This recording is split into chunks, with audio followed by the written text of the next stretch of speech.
Sorry I'm late, Nilu. Oh, Dunyarzad. It was taking you so long that I assumed you got trapped at home, but you made it in the end. Uh-oh. But if Dia's here, that means you got caught, right? You could say that, but everything worked out. She's on our side now. Not completely. Oh, and who are these two? Oh, meet the Traveler and Paimon, my two newest friends. They're visitors who just arrived at Sumeru City and are looking for information on Lesser Lord Kusanali. So you're followers from another land? Oh, really? Well, that's okay. You're still invited to the Sub-zerus festival. By the way, Dunyarzad, we've already started decorating the Grand Bazaar. It looks spectacular, thanks to your generous contribution. You're very welcome. It's the only thing I could do. Do you still have enough Mora? Probably? But don't sweat it. We've already finished renovating the stage. Come on, I'll show you.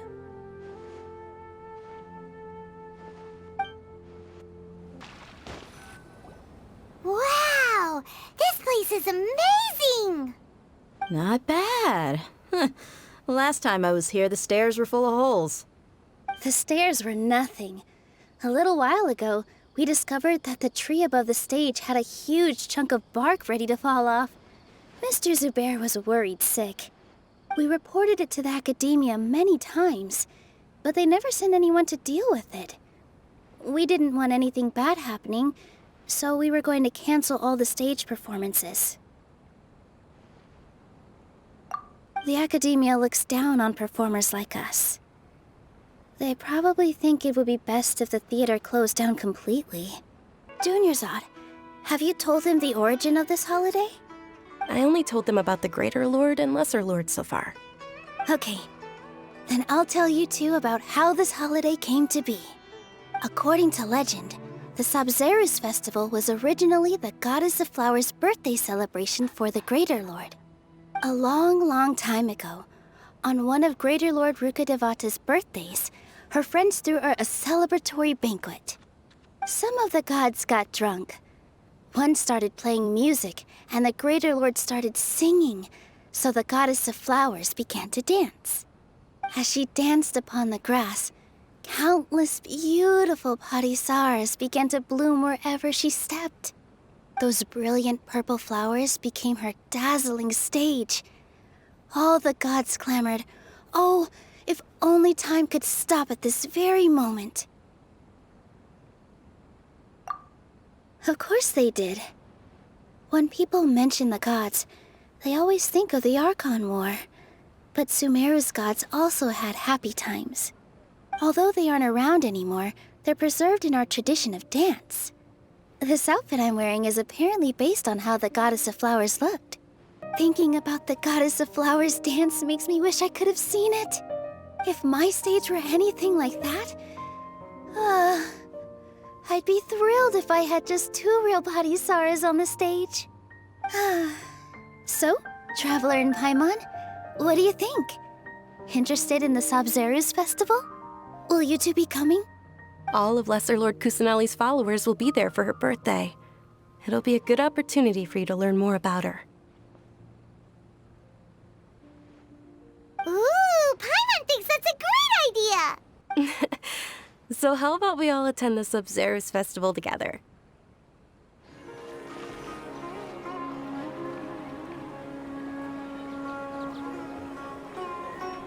Sorry, I'm late. It took some convincing for the master and mistress to believe that Miss Dunyarzad was only sitting in the port for a while because she was in a bad mood. Anyway, I guess I should be thanking you. I haven't seen Miss Dunyarzad that happy in a long time. If it wasn't for you two, she probably would have been caught and dragged back much earlier. You sure sound a whole lot nicer than when we first met, Dia. Who would have thought you had such a soft spot for Dunyarzad? It's called being a professional. I'm a bodyguard, and I work for whoever's paying. Look, Dia's blushing. Listen, you two. I don't expect to be working for Miss Dunyarzad very long, but I hope to finish things on a positive note if possible. Let's cut the chit-chat and head into the Citadel. We'll see if the person I know has a way for you two to meet with the Lesser Lord.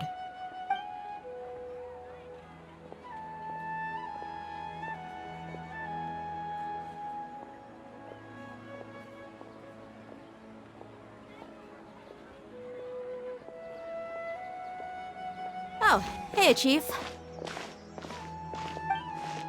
Ha, Dia! What are you doing here? And well, didn't expect to see you three together. I take it you all know each other already? Mm-hmm. We met this morning after the Adventurers Guild pointed us to Osfon for more info. No kidding. Huh. So, where's Ruksha? I thought I'd help these two out by asking about the theft. Anything you can tell him? Ruksha's gone over to the Academia. The Grand Sage recently ordered Sumeru City to begin bolstering its defenses, so people from all over have been called back to the city. Since you've already mentioned the theft, I suppose I might as well tell him what we know. Appreciate it, Chief. Theft? Sorry, what the heck are you guys talking about? Just recently, the Academia lost something, and there's a chance the item is connected with the Dendroarchon. This case might just somehow help you in meeting her. I suppose that's one way to look at it. But if you ask me, the case is more about the Academia than anything else. Let me fill you in. The Academia recently sent a convoy to pick up an important package from Aru village. Word got out, and the convoy was robbed on its way back. The Grand Sage took the whole matter very seriously. Not only did he dispatch the Matra, but also enlisted our help in the search for leads. All we know so far is that whatever was stolen is currently in Port Ormos. You two have heard of Port Ormos, haven't you? It's the largest commercial port in all of Sumeru. You can travel there by leaving Sumeru City and heading south along the river. The Academia's grip isn't long enough to reach all the way to Port Ormos, so the city's a little more laid back, meaning the population's also a mixed bag. You never know who you'll meet there. Apparently what was lost has a great deal to do with the Akasha, knowledge, and even the gods. I'm afraid I don't have any other details for you, though. If you're interested, maybe you could head to Port Ormos and ask around yourselves. If you want my advice, try introducing yourselves as students of the Academia once you're there. Are you serious, Chief? All the Academia students are in Sumeru City, you know. Why should they pretend to be students in Port Ormos? If you're also interested, just go there and see what happens. Count me out. I've got plenty of work to do here for the Homayani family. And take it from me, if you two really do decide to visit Port Ormos, you'd best watch your backs. Let's just say that the Eremites there aren't nearly as friendly as those here in Sumeru City. There are even some extremists who go around shouting slogans like, "Retake Sumeru for King Deshret." Word is that more and more are joining their movement. They're becoming a real headache for Chief and the others. You bet they are. King Deshret's been dead for thousands of years. Now they start spreading rumors of his return. Ridiculous. Not everyone's like you, Chief.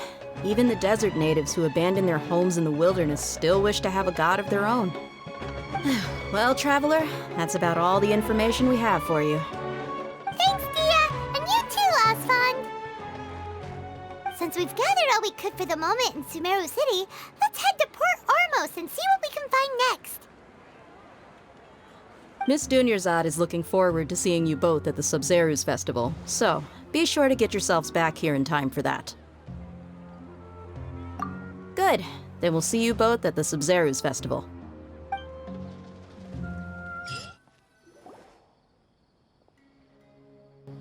Oh, you've arrived. Please, take a seat. So, they think that they can go toe-to-toe with the boss? Huh! Once we reclaim the power of King Deshret, they'll be the first that the boss punishes. They're nothing to be afraid of. Our main rival now is the Caracal Battalion. They've also amassed a significant amount of Mora this time, so we mustn't underestimate them. How can the Caracal Battalion compete with the boss when they're nothing but a bunch of money-grubbing opportunists out for a quick Mora? Yeah, with Boss's fervent devotion, he'll be able to use this power to bring our god back this time. Huh. All these guys talk about is King Deshret, so they're probably the ones we're looking for.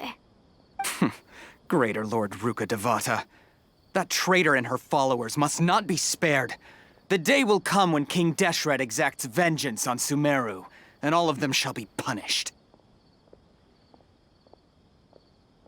Yeah, Paimon was wondering what they meant too. We should ask about that if we get the chance later. Huh? Who are you? What do you want? A student?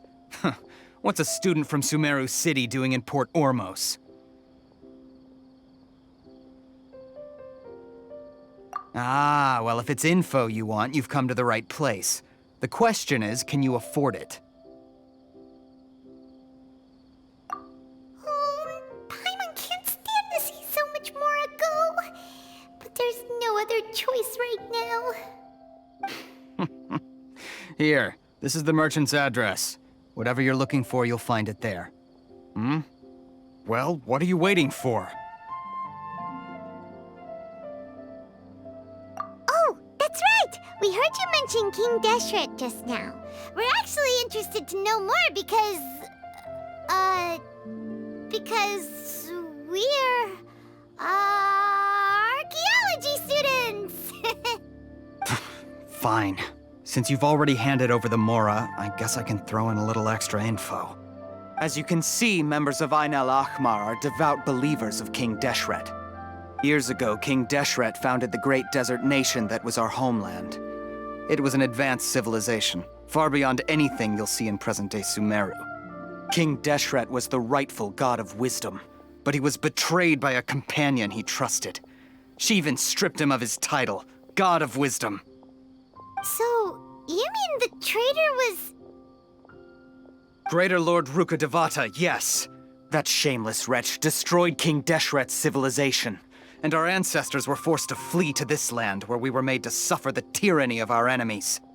Furthermore, she conspired with the Academia to cover up the truth of her actions, and create the merciful and benevolent facade for which she is now known. Ugh, just thinking about it sickens me. But the story doesn't end there, oh no. King Deshret isn't truly dead. The voice of the Oracle has been heard in the desert, prophesying his resurrection. Not just yet. This man is a fraud. Huh? You again? Deranged Academia lunatic. Yes, it's me again. I already warned you that if you weren't willing to sit and discuss things with me, I'd take measures to make things uncomfortable for you. Listen to me. That address he gave you is fake. Or at least, you won't find a merchant waiting for you there. This group has been boasting all around that they can provide information on a certain item as a means of luring people into their territory. Once you show up, they keep up the act until they have hard evidence that you want to purchase said item. Then they use that to squeeze you for all the more you're worth. Hey! Shut it all, Hatham! What are you playing at, trying to ruin our business like this, I told you the other day. I wish to discuss my terms with your boss. Ha! The boss made it perfectly clear that he won't negotiate with you. Yes, and in no uncertain terms. But that was then. It does not preclude him from changing his mind in the future. I'm warning you, don't push us, or this could get ugly. We don't usually get rough with people from the Academia because it just complicates things. For a lunatic like you, though, we might just have to make an exception. If you're suggesting that we escalate this from a verbal exchange to a physical one, I accept. After all, even the Archons used war to negotiate the ownership of Tevat. If, on the other hand, we can't agree on any means of negotiation at all, then I'm afraid my next course of action will sting a little more than the mere falling through of a few business deals.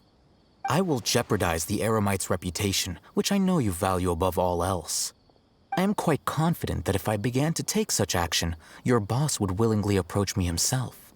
However, I fear that by then, some things will have happened that cannot be undone. Also, a word of advice. I suggest you tell your boss exactly what happened here today. Otherwise, he might blame you for not telling him in the future. What did you say? Consider this. Have I ever failed to follow through on my word in the past? This guy is really out of his mind. Okay then. If you really have a death wish, let's meet a week from today. The pier in front of the Pharos Lighthouse, 4 o'clock in the afternoon, sharp. Don't expect us to hold back. Not so fast. First, you return the 500,000 mora to them.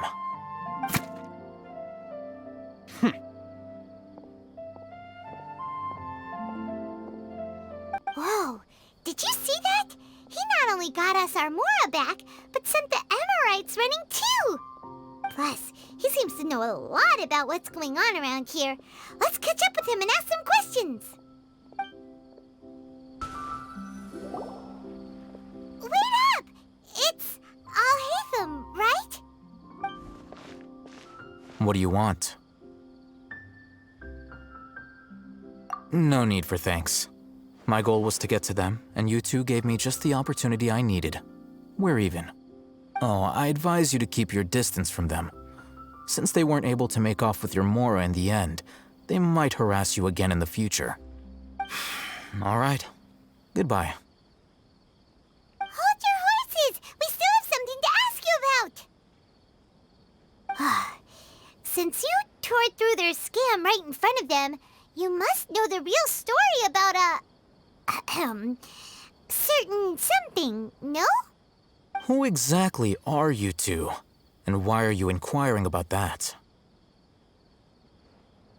A student. Right. Look, you should know that those thugs conducting business with you had nothing to do with your lie. Huh? Oh, yeah! He's really strong! Weren't you saying something about a physical exchange? We can help with that. He doesn't even have a vision. Forget it. Maybe not, but he can still use elemental energy. Otherwise, there's no way we'd go asking for info from from guys like that. Those high-headed thugs are definitely gonna bring a lot of backup for your next meeting. Even if you don't go alone, you won't regret taking us with you.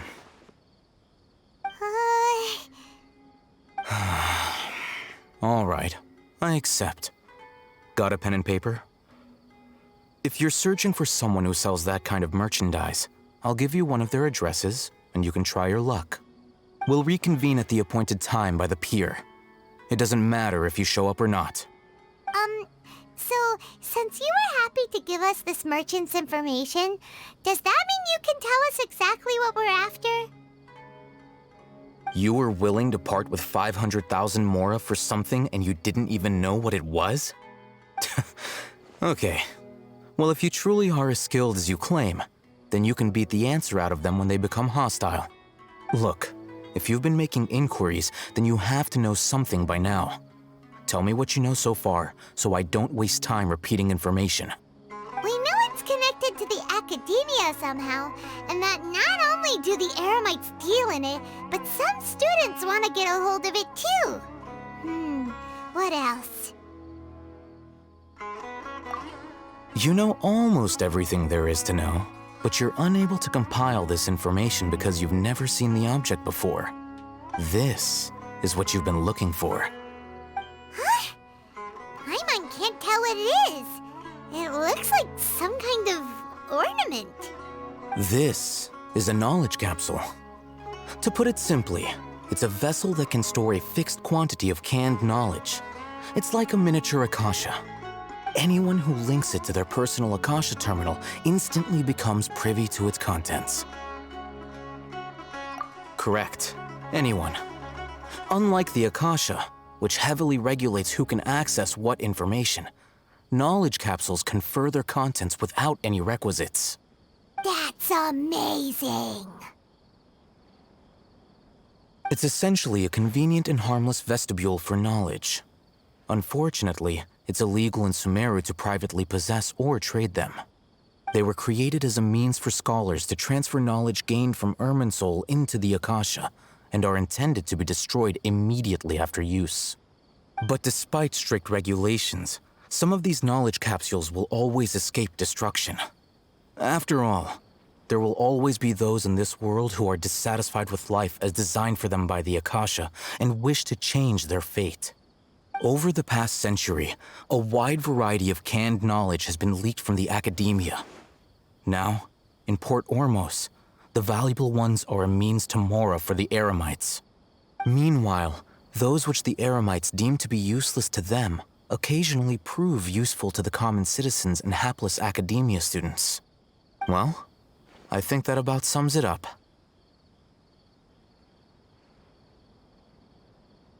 Oh, so that's your true objective. With our current arrangement, I don't believe I can offer an answer.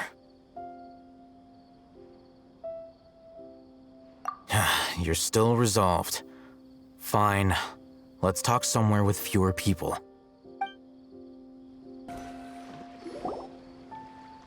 Let's continue our conversation here. If you wish to learn more about the knowledge capsule that the Academia lost, then you must help me with something. I need you to find someone named Dory, a traveling merchant. Unlike the peddlers who hawk inferior knowledge capsules, she often has quality goods in stock. Some say that as long as there is profit to be made, there is nothing she won't dare to sell. She's guarded against people from the Academia because most of her wares don't comply with Academia regulations. I think she blacklisted me. I met with her informant, but it soon became clear that they had no intention of letting me get any further. Become one of Dory's customers and earn her trust.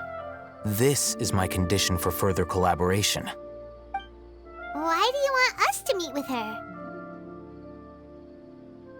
Until you complete this task, you don't have question privileges. Fine. So how do we go about doing this? You two are outlanders who haven't been here for long, so Dory should view you as safe clients. I'll give you the informant's address and their contact password. Beyond the password, though, I have no way of knowing what other tricks she might have up her sleeve. You'll have to improvise. This is kind of nerve-wracking. The true challenge begins after you meet her. She has a keen nose for Mora and a shrewd eye for wares, and she only likes customers who she deems to have good taste. I'll prepare some funds for you. Buy her highest quality wares and earn her approval. But we only just saw a knowledge capsule for the first time. We don't know how to tell which ones are good and which ones are bad. Is that something we can learn quickly? That's true. Have you two heard of elemental sight? Oh, that's a surprise. Guess I'll have to hold you in higher regard. Anyway, that ability should resolve your issue.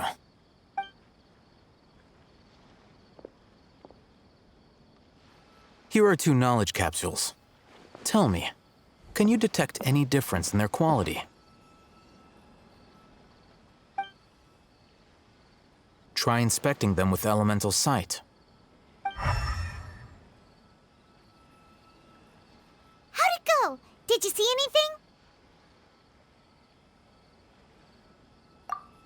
Rumor has it that higher quality knowledge capsules generally appear brighter when viewed through elemental sight. That's because knowledge originates from Irminsul, the root of Dendro power itself. The more powerful the knowledge, the richer it is in Dendro energy. However, some canned knowledge with a high concentration of elemental energy is of little use in contemporary times, so those capsules are of little value. Using elemental sight is merely a stopgap measure, but it should suffice for earning Dory's trust. That sounds pretty impressive. Here's a sheet with the informant's location and contact password, and here is the Mora for purchasing canned knowledge. Don't be cheap. You'll need to spend to catch Dory's eye. If there's any more left over, just keep it. Oh, and be sure to exercise some caution. There have been Matra present in Port Ormos lately. Your efforts will be for naught if they catch you. Matra?